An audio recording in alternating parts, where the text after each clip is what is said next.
Now we're moving on to episode 3 of Apothecary Diaries, and this episode is one pretty self-contained story.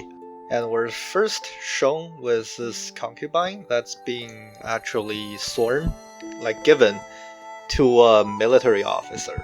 That's essentially what happens this episode. And her name is actually, once again, a kind of flower, which is this kind of flower. In Japanese or Chinese is pronounced fuyo or furong. So it's either commonly known as cotton rose or cotton rose mallow. The interesting fact about it, they do mention it in this episode as well, is that it changes color. Well, they say that it changes color from daytime to nighttime. In reality, it changes color out of random, sometimes within an hour or 3 hours. So that's not necessarily just daytime or nighttime.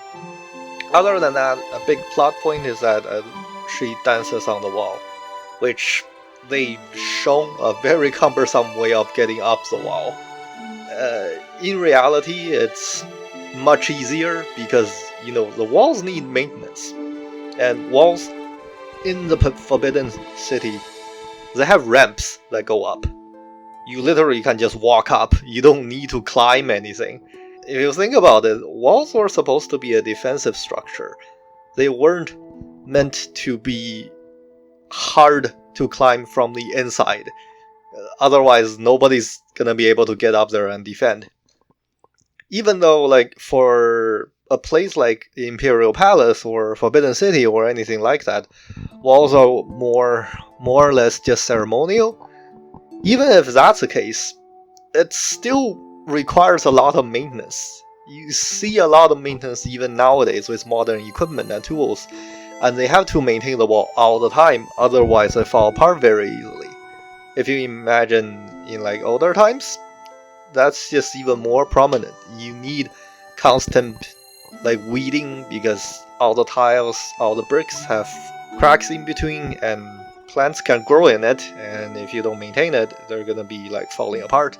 So you need a way to get up there to maintain. And in actual reality, the walls are scalable from the inside. Very easily scalable from the inside. You just go up there.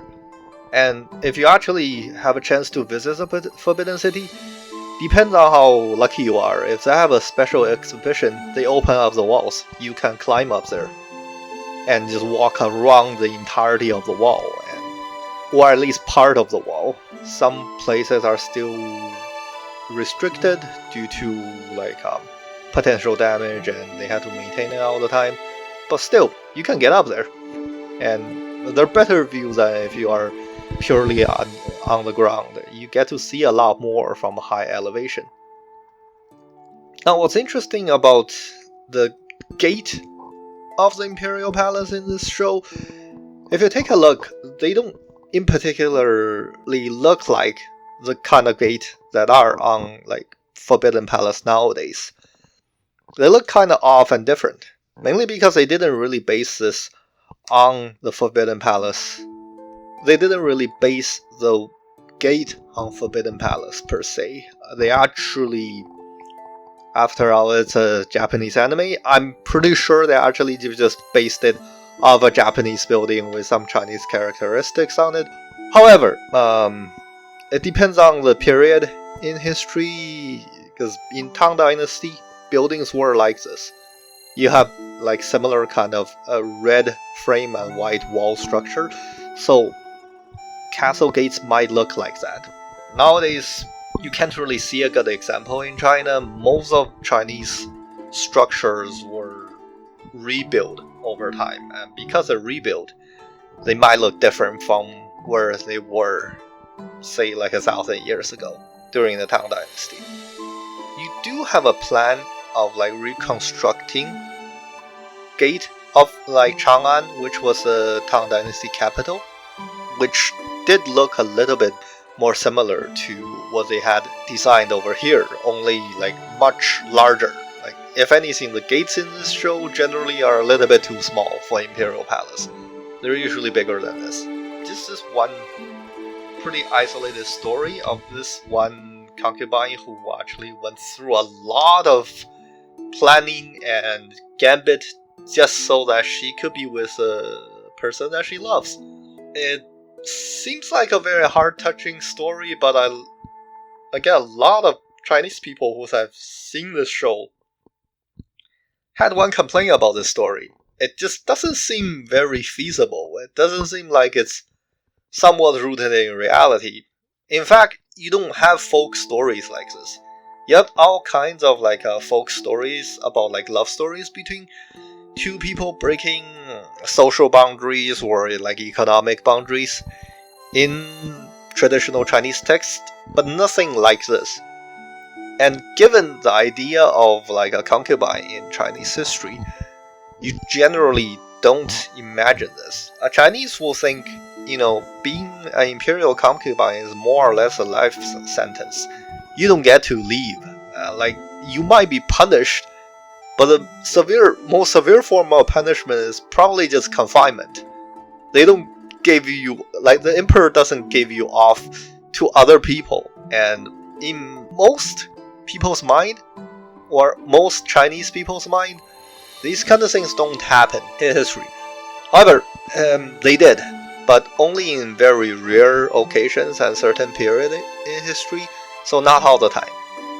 This is not out of bound of reality, but it's just not really common, and people don't really associate with this kind of things happening.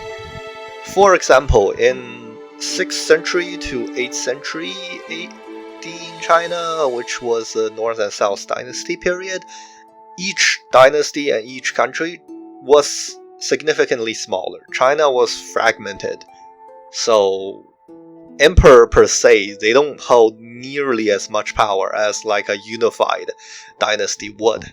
So that did happen. Sometimes the emperor does give away low-ranking concubines to prominent enough subjects and officials as a way of strengthening alliance and loyalty.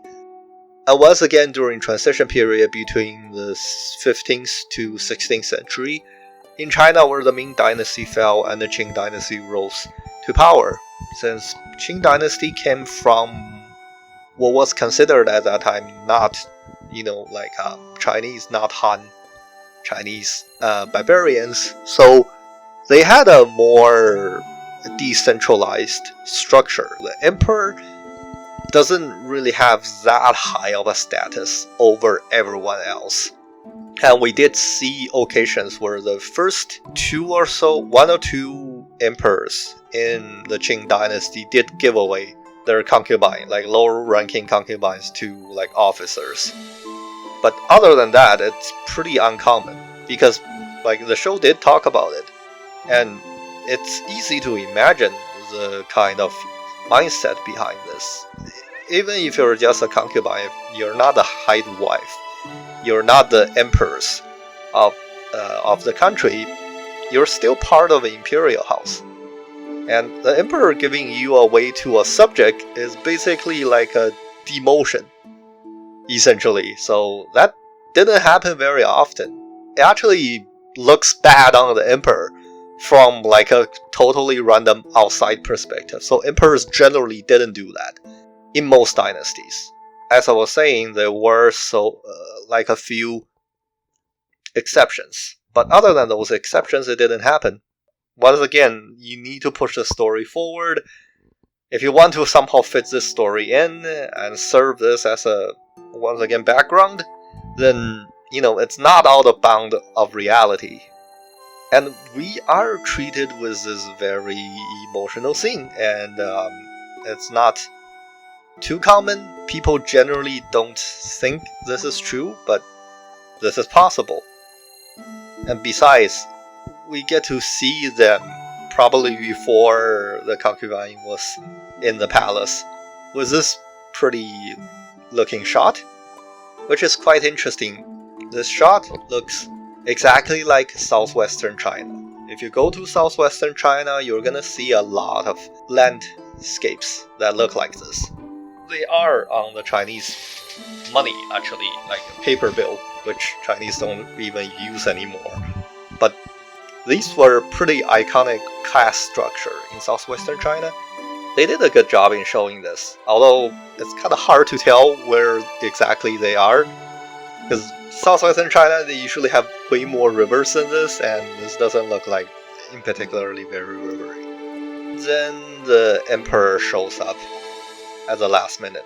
Like, you can kind of tell it's an emperor, although he's not wearing typical emperor like yellow dress, but also depends on time period. Emperors might not necessarily wear yellow. He has this like round thing on his chest, which, if anything, looks like there's a dragon on top. If there's a dragon on top, that's an emperor. Other people generally don't get to use the dragon emblem.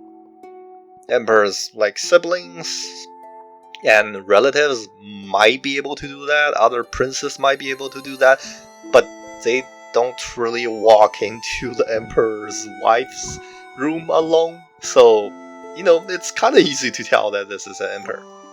Now, other than that, you can kind of see, once again, from essentially just furnish and decoration in the room, that, this main, essentially protagonist of the episode, in this episode, the concubine, isn't really a high-ranking one.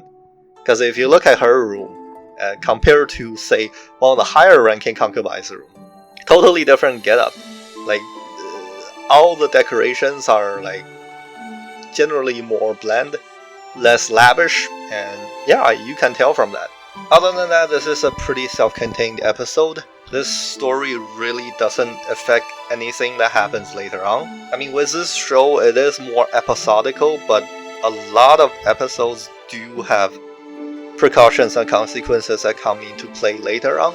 But for this in particular episode, I think the author was just trying to show like a good enough love story that they came up and somehow just try to fit it in here. It does give some background and character build up, but other than that, it just basically wraps it up pretty self-contained.